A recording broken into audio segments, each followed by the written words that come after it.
শ্রী শ্রী ঠাকুর বলিলেন, ব্রহ্মকে ছেড়ে শক্তিকে, শক্তিকে ছেড়ে ব্রহ্মকে ভাবা যায় না। নিত্যকে ছেড়ে লীলা, লীলাকে ছেড়ে নিত্য ভাবা যায় না।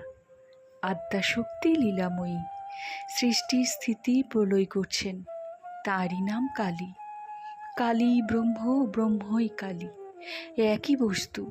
যখন তিনি নিষ্ক্রিয়, সৃষ্টি স্থিতি প্রলয় কোনো কাজ করছেন না, এই কথা যখন ভাবি তখন তাকে ব্রহ্ম বলে কই।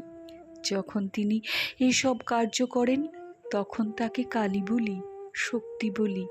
একই ব্যক্তি, নাম রূপ ভেদ। দেখো, তাকে কেউ বলছে আল্লাহ, কেউ গড, কেউ বলছে ব্রহ্ম, কেউ কালী, কেউ বলছে রাম, হরি, যিশু, দুর্গা। কত নাম!